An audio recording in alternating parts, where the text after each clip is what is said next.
കഴിഞ്ഞ ക്ലാസ്സിൽ തന്നതൊക്കെ സിമ്പിൾ ആയിട്ട് പഠിക്കാൻ പറ്റുന്നില്ലേ? നമുക്ക് കഴിഞ്ഞ ക്ലാസ്സിൽ പഠിച്ചതിന്റെ ബാക്കി നമുക്ക് ഈ ക്ലാസ്സിൽ പഠിച്ചേക്കാം. ഹായ് ഡിയർ സ്റ്റുഡൻസ്, ഇന്ന് നമ്മൾ ചെയ്യുന്നത് ഇലക്ട്രോ നെഗറ്റിവിറ്റി വാല്യൂസ് അറിഞ്ഞിരുന്നാൽ ഇലക്ട്രോ നെഗറ്റിവിറ്റി വാല്യൂസ് തരും. നമ്മൾ കാണാപ്പാടൊന്നും പഠിക്കണ്ട. അതറിഞ്ഞിരുന്നാൽ ചില കോമ്പൗണ്ടുകൾ, ചിലതല്ല കോമ്പൗണ്ടുകൾ, സൾഫർ ഡയോക്സൈഡ് എക്സാമ്പിൾ 4 എണ്ണം, അത് അയണിക്കാണോ കോവലന്റ് നേച്ചർ ആണോ എന്ന് നമ്മൾ തിരിച്ചറിയാൻ പറ്റണം. എന്തറിഞ്ഞിട്ടാണ്? ഇലക്ട്രോ നെഗറ്റിവിറ്റി വാല്യൂസ് അറിയുകയാണെങ്കിൽ കോമ്പൗണ്ട്സിന്റെ നേച്ചർ അയണിക് ആണോ കോവലന്റ് ആണോ എന്ന് പരിശോധിക്കാൻ നമ്മൾ എങ്ങനെയാണ് ചെയ്യുന്നതെന്നാണ് നമ്മൾ ഈ ക്ലാസ്സിൽ പഠിക്കുന്നത്. നിങ്ങൾ കെമിസ്ട്രി പഠിക്കുന്നത് കെമിസ്ട്രി വിത്ത് സ്മിത ടീച്ചർ എന്ന യൂട്യൂബ് ചാനലിൽ സ്മിത ടീച്ചറിനോടൊപ്പമാണ്. ക്ലാസ് നിങ്ങൾക്ക് ഉപകാരമാകുന്നുവെങ്കിൽ വീഡിയോ ലൈക്ക് ചെയ്യാനും ഷെയർ ചെയ്യാനും കമന്റ് ബോക്സിൽ കമന്റ് ഇടാനും പുതിയ ക്ലാസ്സുകൾ കിട്ടാൻ വേണ്ടി സബ്സ്ക്രൈബ് ചെയ്യാത്തവർ സബ്സ്ക്രൈബ് ചെയ്യാനും മറന്നു പോകരുത് കേട്ടോ. Electro negativity values of calcium, oxygen, carbon ഇതൊക്കെ തന്നിട്ടുണ്ട്. നമുക്ക് ക്വസ്റ്റ്യനിൽ അതൊക്കെ തരും. കാരണം നമ്മളതൊന്നും കാണാപ്പാടം ഒന്നും പഠിക്കണ്ട. ഇലക്ട്രോ നെഗറ്റിവിറ്റി ആർക്കാണ് കൂടുതൽ എന്നൊക്കെ നമുക്കൊരു ഐഡിയ ഉണ്ടായിച്ചാൽ നമ്മളതൊക്കെ പല പ്രാവശ്യം പറഞ്ഞാൽ ഫ്ലൂറിന് ഭയങ്കര കൂടുതലാണ്. പിന്നെ ഫ്ലൂറിന്റെ തൊട്ടടുത്ത് വരുന്ന ഓക്സിജൻ, നൈട്രജൻ അതൊക്കെ പറഞ്ഞല്ലേ തൊട്ടു മുമ്പത്തെ ക്ലാസ്സുകൾ കണ്ടില്ലെങ്കിൽ ഡിസ്ക്രിപ്ഷൻ ബോക്സിൽ അതിന്റെ ലിങ്ക് ഒക്കെ കൊടുത്തിട്ടുണ്ട്. എടുത്ത് നന്നായിട്ട് കണ്ടോണം. എന്നിട്ട് നല്ലോണം കെമിസ്ട്രി അടിസ്ഥാനം ഇട്ട് പഠിച്ചോണം. അപ്പൊ നമുക്ക് ഇത്രയും ഇലക്ട്രോ നെഗറ്റിവിറ്റി വാല്യൂസ് തന്നിട്ട് കുറച്ച് കോമ്പൗണ്ടുകളുടെ sulphur dioxide, water, calcium fluoride, carbon dioxide ഇത്രയും കോമ്പൗണ്ടുകളുടെ നേച്ചർ അത് അയണിക് ആണോ, അയണിക് ബോണ്ട് ഉള്ളതാണോ, കോവലന്റ് ബോണ്ട് ഉള്ളതാണോ എന്ന് കണ്ടുപിടിക്കണം. ഇത് ഓരോന്നിലും നിങ്ങൾ കണ്ടുപിടിക്കണം. അതിന് തന്നിരിക്കുന്ന ക്ലൂ എന്താണ്? ഈ ഇലക്ട്രോ നെഗറ്റിവിറ്റി വാല്യൂസ് ആണ്. അപ്പൊ ഓരോന്നായിട്ട് നമുക്ക് ചെയ്യാവേ. ഇതിനകത്ത് സൾഫർ ഡയോക്സൈഡ് ആകുമ്പോൾ സൾഫറും ഓക്സിജനും ഉറപ്പാണല്ലോ. സിമ്പലും തന്നിട്ടുണ്ട്, കെമിക്കൽ ഫോർമുലയും തന്നിട്ടുണ്ട്. അപ്പൊ നമ്മള് ഇലക്ട്രോ നെഗറ്റിവിറ്റി വാല്യൂസിന്റെ ഡിഫറൻസ് കണ്ടുപിടിക്കണം. അപ്പം നമ്മൾ ഇതിനകത്ത് വലുതീന്ന് അങ്ങ് ചെറുത് കുറച്ചേക്കുക. 3.5 മൈനസ് 2.58 നമുക്ക് എത്ര കിട്ടും? 0.92 എന്ന് കിട്ടും. ഇങ്ങനെ ഒരു വാല്യൂ വന്നാൽ എന്താണ്? നമ്മളൊരു ഇത് പഠിച്ചിട്ടുണ്ട്. 1.7 ആൻഡ് അതിൽ കൂടുതലാണെങ്കിൽ മാത്രമേ അയണിക് ആവുകയുള്ളൂ. 1.7 അല്ലെങ്കിൽ അതിൽ കൂടുതൽ അങ്ങനെ വരുമ്പോഴാണ്. അപ്പൊ ഇത് ഉറപ്പായിട്ടും നമുക്ക് അയണിക് ആണോ കോവലന്റ് ആണോ? കോവലന്റ് കോമ്പൗണ്ട് ആണ് ഇത്. ഇതിനകത്തെ ബോണ്ടിങ് ഷെയറിംഗ് മൂലം ഉണ്ടാകുന്ന കോവലന്റ് ബോണ്ടിങ് ആണ്. അപ്പോൾ ഇനി അടുത്തത് വാട്ടറിനകത്ത് ഹൈഡ്രജനും ഓക്സിജനുമാണ്. അപ്പൊ അവിടെ കിട്ടിയ വാല്യൂ എഴുതി വെച്ചിട്ടുണ്ട്. നമ്മളെല്ലാം ഒരു ഓർഡറിൽ ചെയ്തു പോവുക. അതിൽ വലുതിൽ നിന്നും നമ്മൾ ചെറുത് കുറയ്ക്കുകയാണ്. 3.5 നിന്നും 2.2 കുറയ്ക്കുകയാണ്. അപ്പൊ നമുക്ക് 1.3 എന്ന് കിട്ടും. ഇപ്പോഴും നോക്കുക, നമ്മളുടെ ലിമിറ്റിംഗ് വാല്യൂ ആയിട്ടുള്ള 1.7 എത്തിയിട്ടില്ല, അതിൽ കുറവാണ്. അതുകൊണ്ട് 1.7 ആൻഡ് മോർ ആണെങ്കിൽ അയണിക് എന്ന് എഴുതായിരുന്നു. ഇതും ഉറപ്പായിട്ടും കോവലന്റ് കോമ്പൗണ്ട് ആണ്. ഇനി അടുത്തതായിട്ടുള്ള കോമ്പൗണ്ട് കൂടി നമുക്ക് നോക്കാം. Calcium fluoride.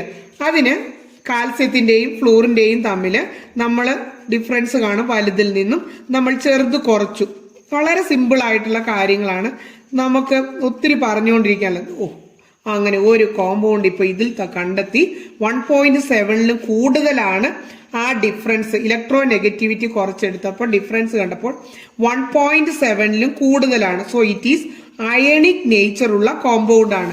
അടുത്തത് നമുക്ക് കാർബൺ ഡയോക്സൈഡ് ആണ്. 3.5 നിന്നും 2.5. സോ 1 ആണ് ആൻസർ. അത് നമുക്ക് ഉറപ്പായും 1.7 കുറവാണ്. കോവാലന്റ് കോമ്പൗണ്ട് ആണ്. Next question. ഇലമെന്റ്സും കണ്ടോ കുറെ സിമ്പലും അതിന്റെ വാലൻസിയും തന്നിട്ടുണ്ട്. ഇലമെന്റ്സും വാലൻസിയും തന്നിട്ടുണ്ട്. ഇലമെന്റ്സും വാലൻസിയും നോക്കിയിട്ട് നമ്മളോട് കെമിക്കൽ ഫോർമുല ഉണ്ടാക്കാനാണ് പറഞ്ഞേക്കുന്നത്. ബേരിയം ക്ലോറൈഡിന്റെ 10ാം ക്ലാസ്സിലൊക്കെ നമുക്ക് വളരെ അത്യാവശ്യമാണ്. ഇന്ന് 10ാം ക്ലാസ്സിൽ ഒരു കൊച്ചു പറയാണ്, എനിക്ക് ഇപ്പോഴാണത് മനസ്സിലായതെന്ന്. നമ്മൾ അങ്ങനെ പറയാനിടയായത് നമ്മൾ ഇന്നേ പഠിച്ചു വെച്ചിട്ട് 10 ചെല്ലുമ്പോൾ പറയണം എനിക്ക് പറഞ്ഞു തരണ്ട, എനിക്ക് നല്ല ഓർമ്മയുണ്ടെന്ന് പറഞ്ഞോണം. അപ്പോൾ കെമിക്കൽ ഫോർമുല എഴുതാനായിട്ട് പോകുന്നു. ബേരിയം ക്ലോറൈഡിന്റെ ആയിരുന്നു.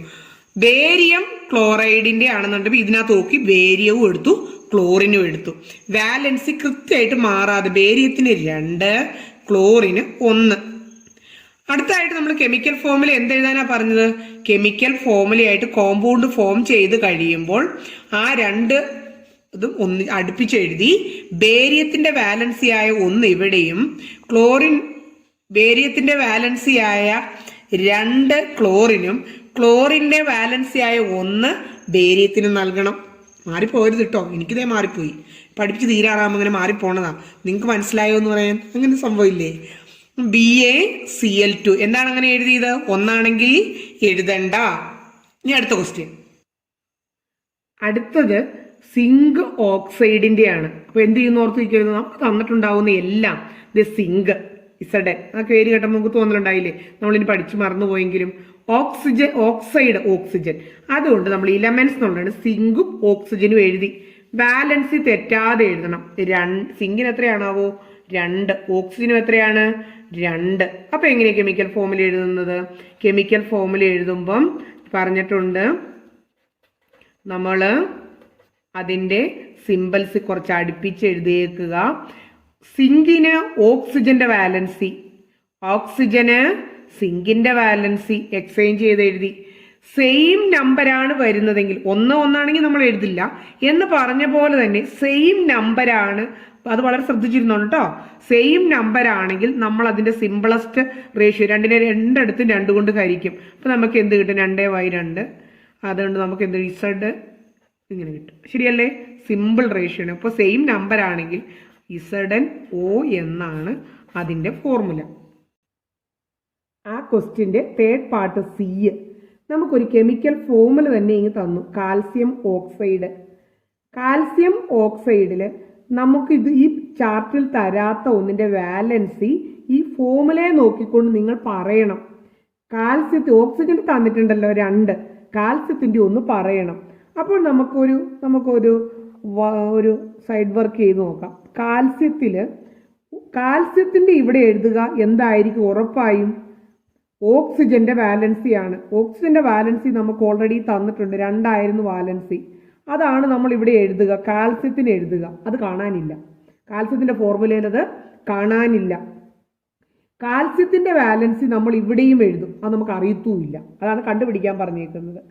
അപ്പൊ നമുക്കറിയാവുന്ന ഒരു കാര്യം, ഈ തന്നിരിക്കുന്ന 2, ഈ തന്നിരിക്കുന്ന X, ഇത് തമ്മിലുള്ള റേഷ്യോ അല്ലെങ്കിൽ സെയിം